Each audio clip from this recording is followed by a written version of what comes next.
नमस्कार, आपके साथ मैं हूं सबीना तामंग देशमुख। देश के नंबर 1 हिंदी न्यूज चैनल के नंबर 1 शो कच्चा चिट्ठा में स्वागत है आपका।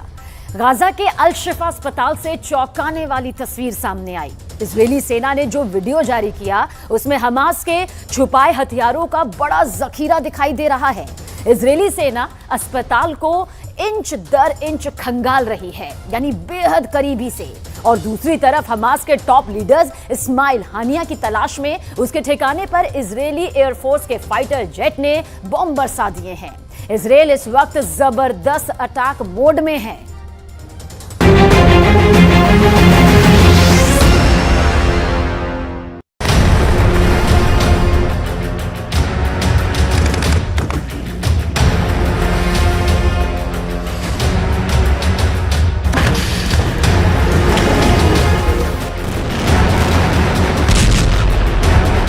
इजरायल का मोस्ट वांटेड आतंकवादी।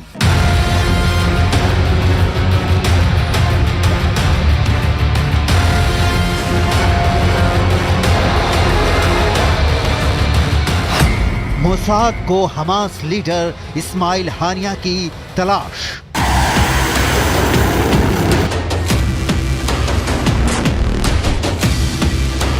इजरायल ने हानिया के घर की फाइटर जेट से बमबारी।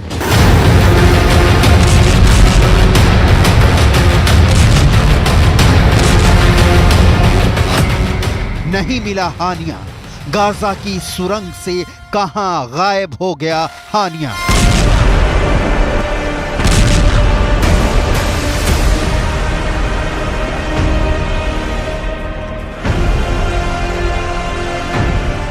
कनेक्शन समझिए। एक तरफ इजरायल के डिफेंस फोर्स यानी आईडीएफ गाजा के सबसे बड़े अस्पताल अल शिफा में घुस चुकी है। वहां हमास के तथाकथित सुरंगों का सर्च ऑपरेशन चल रहा है। दूसरी ओर हमास के सबसे बड़े लीडर इस्माइल हानिया के ठिकाने पर फाइटर जेट से बम बरसा रही है।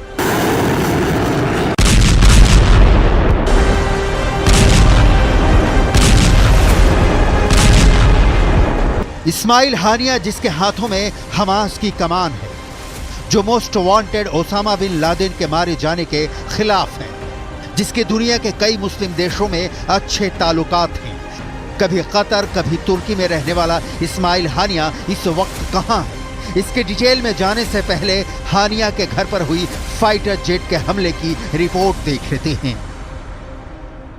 दरअसल इजरायल गाजा पट्टी के एक एक इंच को तबाह कर रहा है। दरअसल इस्माइल हानिया की तलाश में फाइटर जेट से भी इजरायल ने बम बरसाए हैं, लेकिन अब तक इस्माइल हानिया का पता नहीं है। और इजरायल का दावा है कि इस घर में वो अपने आतंकियों के साथ बैठक करता था। दरअसल बीच में खबरें आई कि वो एक बंकर में छिपा है। बंकर का संपर्क भी काटा गया, लेकिन बावजूद इसके पूरी तरह से इस्माइल हानिया अब तक इजरायल की पकड़ से बाहर है और अब तक उसकी तलाश इजरायल नहीं कर सका है। इजरायल के लिए क्यों इतना अहम है इस्माइल हानिया का पकड़ा जाना? हानिया को जिंदा या मुर्दा पकड़ने से इजरायल को कैसे होगा फायदा? हानिया के खिलाफ इजरायल के पास क्या सबूत हैं? हमास का टॉप लीडर हानिया इस वक्त कहां छुपा है?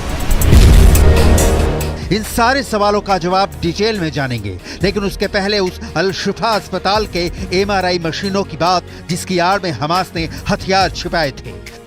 इजरायली फोर्स ने अल शिफा अस्पताल में सर्जरी रूम में मशीनों के पीछे हमास के हथियार गोदामों की तस्वीरें पेश की हैं। इन तस्वीरों में दिख रहा है कि कैसे हमास ने अस्पताल में कई जगहों पर जखीरे जुटा रखे हैं। इन हथियारों की डिटेल आगे दिखाएंगे। उसके पहले अस्पताल में जारी इजरायल के ऑपरेशन की डिटेल देख लीजिए। गाजा के अल शिफा अस्पताल में आईडीएफ का ग्राउंड ऑपरेशन जारी है। इजरायल के कई टैंक अस्पताल कैंपस में मौजूद हैं। इजरायली सेना का दावा है कि अस्पताल में हमास के हथियार, खुफिया सामान और कई मिलिट्री इक्विपमेंट्स मिले हैं। इजरायल का दावा है कि अस्पताल में हमास का हेडक्वार्टर, इंटेलिजेंस सेटअप और यूनिफॉर्म्स मिले हैं। इजरायल की सेना का दावा है कि हमास ने कई हथियार और ग्रेनेड एमआरआई मशीनों के पास छिपा रखे थे। अल शिफा अस्पताल में इजरायली सेना की एंट्री के बाद गाजा में अब तक का सबसे बड़ा भूचाल आ गया है। हमास को सूझ नहीं रहा कि इसका तोड़ वो क्या निकाले।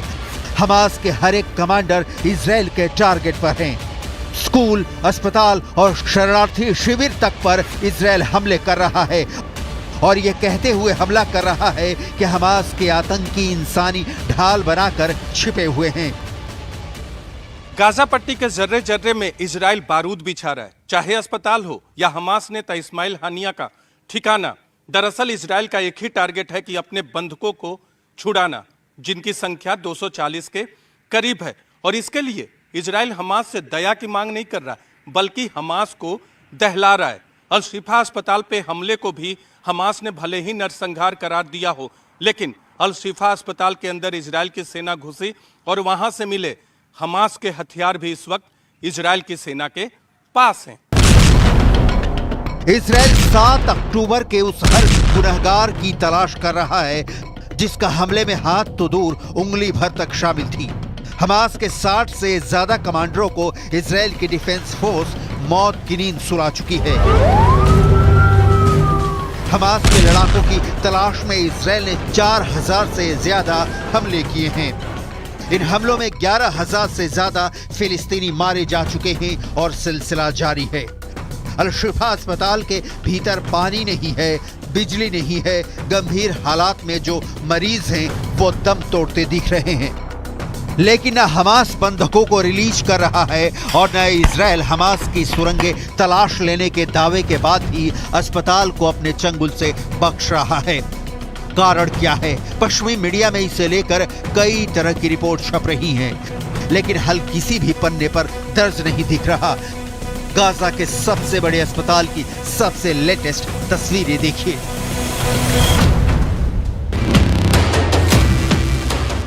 अल शिफा अस्पताल पर हमला होना तय था। यह हमला अब तक टल रहा था क्योंकि मोसाद की रिपोर्ट में यह बात बिल्कुल क्लियर दिखी थी कि इजराइल के पास इस बात के सबूत हैं कि अस्पताल की आड़ में हमास ने कमांड सेंटर बना रखा है। हथियारों का मिलना इस बात के पुख्ता प्रमाण हैं कि हमास ह्यूमन शील्ड का इस्तेमाल कर रहा है। स्कूल, अस्पताल, मस्जिद और शरणार्थी शिविरों को हमास ने छुपने का ठिकाना बना रखा है। इन जगहों पर हमले होने के बाद हमास नरसंहार की नई परिभाषा लेकर सामने आता है। आपको याद होगा कि हमास कह चुका है कि वो 7 अक्टूबर जैसे इजराइल के खिलाफ क्रूर हमले बार बार करेगा जब भी मौका मिलेगा। हमास का मानना है कि इजराइल जैसा देश अस्तित्व में ही नहीं होना चाहिए, क्योंकि इजराइल जिस ज़मीन को अपना कहता है वो दरअसल फिलिस्तीनियों की है। हमास का इरादा क्लियर है, इसीलिए इजराइल का एक्शन भी बिल्कुल साफ है, मतलब गाजा पर कंप्लीट कंट्रोल। हमास के जितने टॉप के लीडर हैं, कुछ देश छोड़ चुके हैं, कुछ पहले से ही कतर और तुर्की में आलीशान बंगलों में डेरा बना चुके हैं, कुछ देश छोड़ने की फिराक में हैं। जो बचे हैं वो अंतिम सांसें गिन रहे हैं, क्योंकि इजराइल की डिफेंस फोर्स की गोली किसी भी वक्त उनके सीने को चीरती हुई आर पार हो सकती है।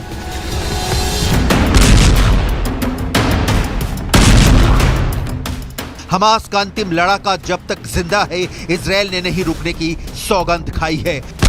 हमास के टॉप लीडर इस्माइल हानिया की सरगर्मी से तलाश इसीलिए कर रही है मोसाद, और इसीलिए हानिया के ठिकानों पर बम बरसाया जा रहा है। इस्माइल हानिया नहीं होता तो 7 अक्टूबर को इजराइल के 1400 लोगों की मौत नहीं होती। इस्माइल हानिया 7 अक्टूबर के हमले का मास्टरमाइंड है। एनिमेशन के जरिए समझते हैं इस्माइल हानिया की कारस्तानी। 7 अक्टूबर 2023 की सुबह हमास के लड़ाकों ने इजराइल में कत्लेआम मचा रखा था। उसी वक्त कतर के कैपिटल दोहा के एक आलीशान ऑफिस में हमास चीफ इस्माइल हानिया और उनके साथी टीवी चैनल पर सब कुछ देख रहे थे। इस्माइल के चेहरे पर एक सुकून भरी मुस्कान थी। उस खुरी मंजर को देखकर उन्होंने अपने साथियों के साथ सजदा करके अल्लाह का शुक्रिया अदा किया। इस्माइल हानिया पिछले 2 दशकों से हमास को ऑपरेट कर रहा है। पूरे फिलिस्तीन में इस्लामिक स्टेट स्थापित करने का मकसद सामने रखकर इस्माइल हानिया जिहाद छेड़ने की बात करता है, लेकिन इजरायली नागरिकों का खून खून नहीं, उसे पानी दिखता है। अब इस्माइल हानिया पूरी तरह घिर चुका है। उसके सामने बचने के रास्ते कम से कम होते जा रहे हैं। ईरान ने छोड़ा हमास का साथ। एक तरफ इजराइल के जला देने वाले हमले पर हमले और दूसरी ओर ईरान का पल्ला झाड़ लेना। इस्माइल हानिया फंस चुका है। ईरान ने क्लियर कर दिया है कि हमास को अपना राजनीतिक और नैतिक समर्थन देना जारी रखेगा, लेकिन ईरान सीधे जंग में नहीं कूदेगा। इस्माइल हानिया ही नहीं, पूरे हमास के लिए यह खबर बहुत दुखद है, क्योंकि ईरान के शक्ति से ही हमास का संचालन होता है। और हमास ही क्यों, लेबनान के हिजबुल्ला और यमन के हूथी भी ईरान के रहमो करम पर ही पलते हैं। ईरान के सुप्रीम लीडर आयतुल्लाह खामनेई और हमास चीफ हानिया की 5 नवंबर की मुलाकात चर्चा में रही थी। ये मुलाकात ऐसे समय में हुई थी जब लेबनान में हिजबुल्ला ने फिलहाल युद्ध से अपने पांव पीछे खींचने का ऐलान किया था। दोनों नेताओं के बीच क्या बात हुई थी, इस पर कोई जानकारी सामने नहीं आ पाई थी। कयास लगाए गए कि हमास चीफ इस्माइल हानिया ने जंग के लिए ईरान से हथियारों के लिए जरूरी मदद मांगी थी।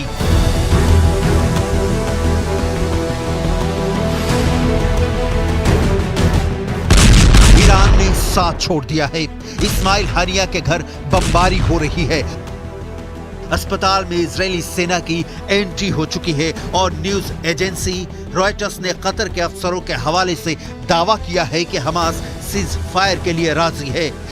इसके लिए वो 50 बंधक भी रिहा करने के लिए तैयार हो गया है, लेकिन बदले में चाहता है कि इजरायली सेना 3 दिन हमले न करे। इस रिपोर्ट में दावा किया गया है कि हमास ने यह भी कहा है कि वो इजराइल को भी कुछ फिलिस्तीनी महिलाओं और बच्चों को रिहा करना होगा। इस